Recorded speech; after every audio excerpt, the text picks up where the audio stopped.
Hi, this is your February 2014 horoscope for everyone who is looking for some answers, insights and inspiration and meaning as well. Make sure you check your ascendant sign prediction, moon and sun sign prediction. Most people check only the sun sign prediction, but make sure if you want to know more details, more in-depth, you're made out of just not one sign only, you're made of three important signs, that of the ascendant, the moon and the sun sign. And if you don't know what your ascendant or moon signs are, you can find them at my birth chart calculator at astrolada.com, for which I'm putting a link here.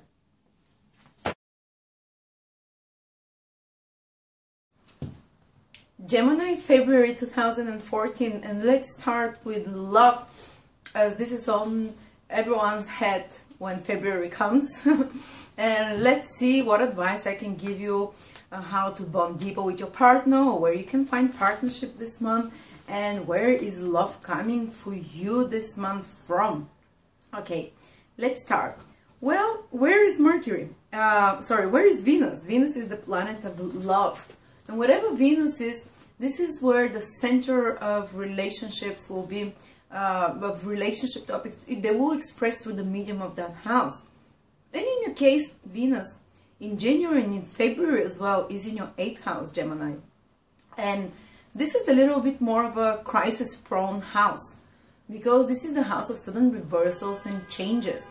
So when Venus stays there, like now, like this year, for the first time in many years, it stays in your 8th house for 3 months. So it's a particularly important time in regards to relationship for you, but of transformation of your relationship. So the universe is calling you, if you already have relationship, to change them in some way. They can have sudden reversals, even maybe someone, your love partner might have a big change in their life. They might go embark on a completely new career. They might embark on a new journey in life. Or they might change their focus somehow, and you have to be there, and you have to be able to handle those changes that are happening in regards to relationships. And this transit doesn't want to end your relationships. That's not the reason it's happening. It wants you to teach you how to adapt to such changes and how to accommodate them, and it wants to transform your relationships to a higher level.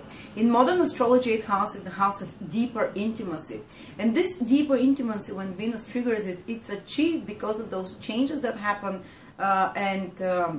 having to solve those more crisis situations and more sudden unexpected events in the relationships. These things can deepen your relationships. And actually, modern astrology says that it's quite a good time for sexual intimacy as well, because a person, when Venus is in the 8th house, is more willing to open up themselves and to be more vulnerable with their partner. And actually, your partner might feel more vulnerable right now, Gemini.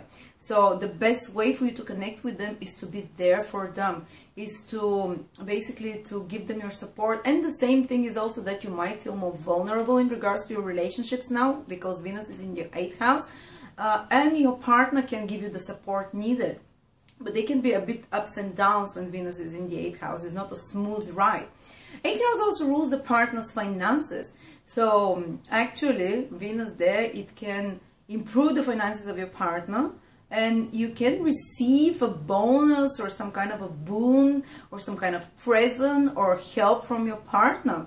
Maybe your partner can buy something lovely for you, or maybe your partner, and also it's a great idea that you buy something, a token of appreciation, which is practical, which is material for your partner this month, to bond the relationship between the two of you. But usually there will be an improvement of the finances of your partner. And they'll be deepening through this improvement, and the partner taking better care of you financially. There will be a deepening of the bond as well, but it goes both ways. Sometimes it can be reflected by you doing it or by the partner doing it. Bonding through sharing resources, mutual resources, because the 8th house rules the money you have together with your partner, the access to resources you have together with your partner. So if you focus on those things, you can make your partner and you bond deeper and have a deepening levels of intimacy. But there will be certain transformation to your relationships, and if the relationship survives, you feel on a so much more connected level, almost like spiritual connected level. And again, the intimacy and the sexual experiences during this period, during this transit, can be much deeper than at other times, because 8th house is the house of Scorpio. So it can be like a scorpionic energy, which is deep, intense, you know, like almost like you're merging with another, you're looking into their soul, and you might feel like your partner, like you're naked and bare in front of your partner. You might feel sometimes at the beginning you might be scared to bare yourself, but Venus is a soothing influence, so by opening yourself up, you bond and connect more. Let's see what else. Venus, so it's good for mutual finances, and financially you can benefit from another person, even if it's not your partner. It's a good time to receive from others, so ask for help and you'll receive it. Because Venus, whatever Venus is smoothing influence. And 8th house also rules trauma and crisis. So if you've had some trauma in the past, particularly in connection to relationship, even if you're in a new relationship now, when Venus is the nurse, is the healer, because it's gonna be there for 2-3 months in your 8th house, it means that it might be time for you to heal now. Something can happen that heals you from a past trauma or past pain from a relationship which really hurt you. It might be also some psychological damage that you have that the partner helps you with, or that you actually managed to heal yourself from something that bothered you for a long time, that was especially connected to relationship that was hurtful. So you can close the door there finally, you can face that demon and heal it. Or even physical damage, because 8th house rules accidents and things like that. If you maybe have like some pain that continues from the years, or Venus can help you heal now that something that is chronic condition. Venus can soothe it and heal it somehow, so it's good time for healing on all levels. Even if you had some accident recently, Venus can help you recover better and faster. And it's on the emotional levels as well. Okay, let's see what else. Mercury, your planet, Gemini. Your planet is Mercury, because Mercury rules Gemini, is turning retrograde, which means it becomes much more powerful. And wherever it is in the horoscope, the events and the circumstances of that area of your life will become much more prominent. And it's in your 9th house. You'll feel it in February, in March as well. Maybe it will start even from January. And 9th house, it's like you're called now, Gemini. You're called to expand your horizons. You're called to find new belief system, to maybe you read something, maybe someone will give you some advice, some teacher can appear in your life right now, whether it's a real teacher, guru, whether it's some astrology reading you hear on YouTube, or maybe you watch something inspirational on TV, or maybe someone comes like from your work, your career advisor, or a counselor that you approach, or any kind of a consultant can come to you, or someone who is like a father, teacher figure to you, can give you great advice, and you can improve and reaffirm a relationship with such an authority figure. Not authority figure, more like a teacher figure, and you can get a great advice from such people. So make sure you write them down, because this is where you physically are situated. Mercury is you in the 9th house of inspiration, good advice, guidance from God, from your higher self.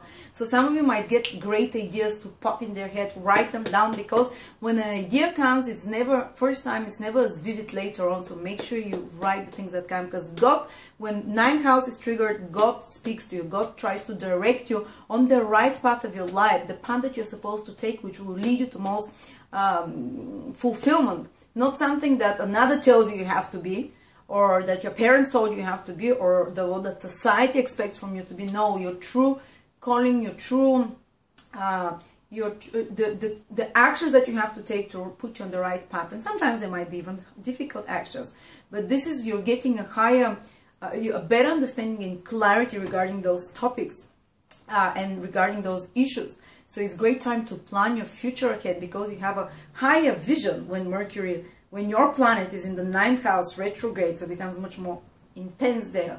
You have like a bird's view over your issues and your problems that are happening in your life, and how to solve them. And you have, like, you see the puzzle, how the pieces of the puzzle fit, and you either can receive great counsel and advice from another, or you yourself can figure it out, because you're much more in touch with your intuition, with your higher mind.